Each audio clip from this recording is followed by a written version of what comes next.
People wake up in the morning, they begin to think about their problems. Those problems are circuits of memories in the brain. Each one of those memories are connected to people and things at certain times and places. And if the brain is a record of the past, the moment they start their day, they're already thinking in the past. Each one of those memories has an emotion. Emotions are the end product of past experiences. So the moment they recall those memories of their problems, they all of a sudden feel unhappy, they feel sad, they feel pain. Now, how you think and how you feel creates your state of being. So the person's entire state of being when they start their day is in the past. So what does that mean? The familiar past will sooner or later be predictable future. So if you believe that your thoughts have something to do with your destiny, and you can't think greater than how you feel, or feelings have become the means of thinking, by very definition of emotions, you're thinking in the past. And for the most part, you're going to keep creating the same life. So then people grab their cell phone, they check their WhatsApp, they check their text, they check their emails, they check Facebook, they take a picture of their feet, they post it on Facebook, they tweet something, they do Instagram, they check the news, and now they feel really connected to everything that's known in their life. And then they go through a series of routine behaviors. They get out of bed on the same side, they go to the toilet, they get a cup of coffee, they take a shower, they get dressed, they drive to work the same way, they do the same things, they see the same people, they push the same emotional buttons, and that becomes the routine, and it becomes like a program. So now they've lost their free will to a program, and there's no unseen hand doing it to them. So when it comes time to change, the redundancy of that cycle becomes a subconscious program. So now 95% of who we are by the time we're 35 years old is a memorized set of behaviors, emotional reactions, unconscious habits, hardwired attitudes, beliefs, and perceptions that function like a computer program. So then a person can say with their 5% of their conscious mind, I want to be healthy, I want to be happy, I want to be free. But the body's on a whole different program. So then how do you begin to make those changes? Well, you have to get beyond the analytical mind, because what separates the conscious mind from the subconscious mind is the analytical mind. And that's where meditation comes in, because you can teach people through practice how to change their brainwaves, slow them down. And when they do that properly, they do enter the operating system where they can begin to make some really important changes.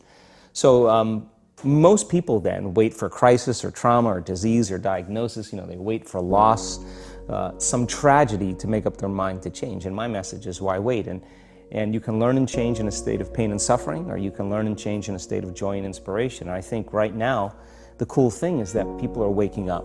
Most people spend 70% of their life living in survival and living in stress. So they're always anticipating the worst case scenario based on a past experience. And they're literally, out of the infinite potentials in the quantum field, they're selecting the worst possible outcome, and they're beginning to emotionally embrace it with fear. And they're conditioning their body into a state of fear. Do that enough times, body has a panic attack without you. You can't even predict it because it's programmed subconsciously. So people become addicted to the rush of those emotions, and they use the problems and conditions in their life to reaffirm their limitation, so at least they can feel something. So now when it comes time to change, you say to the person, why are you this way? Well, every time they recall the event, they're producing the same chemistry in their brain and body as if the event is occurring, firing and wiring the same circuits and sending the same emotional signature to the body. Well, what's the relevance behind that? Well, your body is your unconscious mind.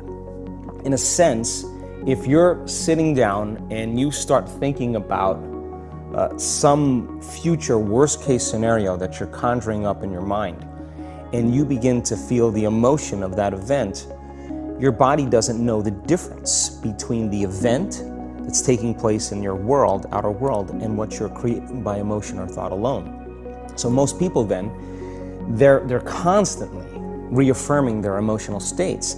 So when it comes time to give up that emotion, they can say, I really want to do it, but really the body is stronger than the mind because it's been conditioned that way. So the servant now has become the master, and the person all of a sudden, once they step into that unknown, they'd rather feel guilt and suffering because at least they can predict it. Being in the unknown is a scary place for most people because the unknown is uncertain. People say to me, well, I can't predict my future. I'm in the unknown, and I always say the best way to predict your future is to create it.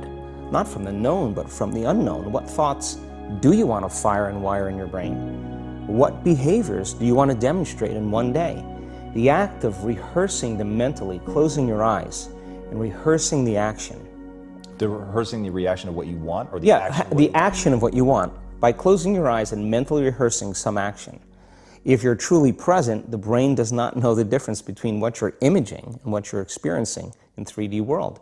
So then you begin to install the neurological hardware in your brain to look like the event has already occurred. Now, your brain is no longer a record of the past. Now it's a map to the future.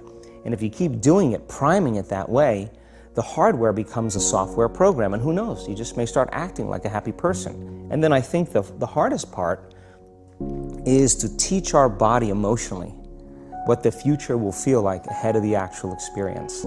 So what does that mean? You can't wait for your success to feel empowered. You can't wait for your wealth to feel abundant.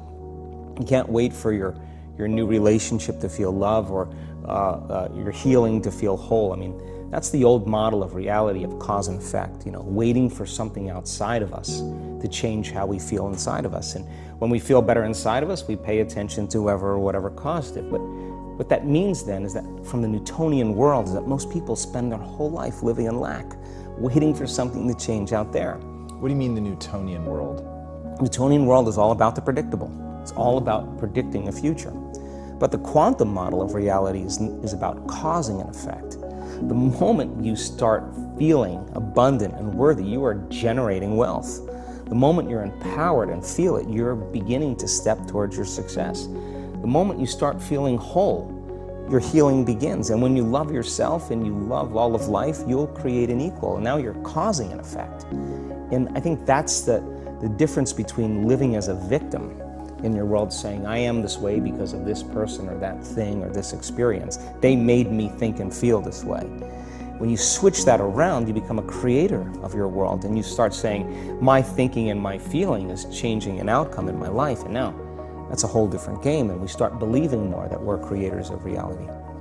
And most people, when they have a thought, they just think that that's the truth. And I think one of my greatest realizations in my own journey was, just because you have a thought doesn't necessarily mean it's true. So if you think 60 to 70,000 thoughts in one day, and we do, and 90% of those thoughts are the same thoughts as the day before, and you believe that your thoughts have something to do with your destiny, your life's not going to change very much, because the same thought leads to the same choice leads to the same behavior creates the same experience, and the same experience produces the same emotion. And so then the act of becoming conscious of this process to begin to become more aware of how you think, how you act, and how you feel. It's called metacognition. And so then, why is that important? Because the more conscious you become of those unconscious states of mind and body, the less likely you're going to go unconscious during the day. And that thought is not going to slip by your awareness unchecked, because it means to know thyself. The word meditation means to become familiar with. So as you become familiar with the thoughts, the behaviors, and the emotions of the old self, you're retiring that old self. As you fire and wire new thoughts and condition the body into a new emotional state, if you do that enough times, it'll begin to become familiar to you. So it's so important, just like a garden. If you're planting a garden, you got to get rid of the weeds. You got to take the plants from the past year and you got to pull them out. The rocks that sift to the top that are like our emotional blocks, they have to be removed. The soil has to be tenderized and broken down. We have to make room to plant a new garden. So primarily, we learn the most about ourselves and others when we're uncomfortable. Because the moment you move into that uncomfortable state, normally a program jumps in. When that program jumps in, it's because the person doesn't want to be in the present moment and engage it consciously. If you're not being defined by a vision of the future, then you're left with the old memories of the past, and you will be predictable in your life. And if you wake up in the morning and you're not being defined by a vision in the future, as you see the same people and you go to the same places and you do the exact same thing at the exact same time, It's no longer that your personality is creating your personal reality. Now your personal reality is affecting or creating your personality. Your environment is really controlling how you think and feel unconsciously, because every person, everything, every place, every experience has a neurological network in your brain. Every experience that you have with every person produces an emotion. So some people will use their boss to reaffirm their addiction to judgment. They'll use their enemy to reaffirm their addiction to hatred. They'll use their friends to reaffirm their addiction to suffering. So now they need the outer world to feel something. So to change then is to be greater than your environment, to be greater than the conditions in your world. And the environment is that seductive. So then why is meditation the tool? Well, let's sit down, let's close our eyes. Let's disconnect from your outer environment. So if you're seeing less things, there's less stimulation going to your brain. If you're playing soft music or you have earplugs in, less sensory information coming to your brain, so you're disconnecting from your environment. If you can sit your body down and tell it to stay like an animal, stay right here. I'm going to feed you when we're done. You can get up and check your emails, you can do all your texts, but right now, you're going to sit there and obey me. So then, when you do that properly, and you're not eating anything or smelling anything or tasting anything, you're not up experiencing and feeling anything, you would have to agree with me that you're being defined by a thought, right? So when the body wants to go back to its emotional past, and you become aware that your attention is on that emotion, and where you place your attention is where you place your energy, you're siphoning your energy out of the present moment into the past, and you become aware of that. And you settle your body back down in the present moment, because it's saying, well, it's 8 o'clock. You normally get upset because you're in traffic around this time. And here you are sitting, and we're used to feeling anger, and you're off schedule. Oh, it's 11 o'clock, and you usually check your emails and judge everybody. Well, the body's looking for that predictable chemical state. Every time you become aware that you're doing that, and your body is craving those emotions, and you settle it back down into the present moment, you're telling the body, it's no longer the mind, that you're the mind, and now your will is getting greater than the program. And if you keep doing this over and over again, over and over again, over and over again, just like training a stallion or a dog, it's just going to say, I'm going to sit. And the moment that happens, when the body's no longer the mind, when it finally surrenders, there's a liberation of energy. We go from particle to wave, from matter to energy, and we free ourselves from the chains of those emotions that keep us in the familiar past. And we've seen this thousands of times. In fact, we can actually predict it now on a brain scan.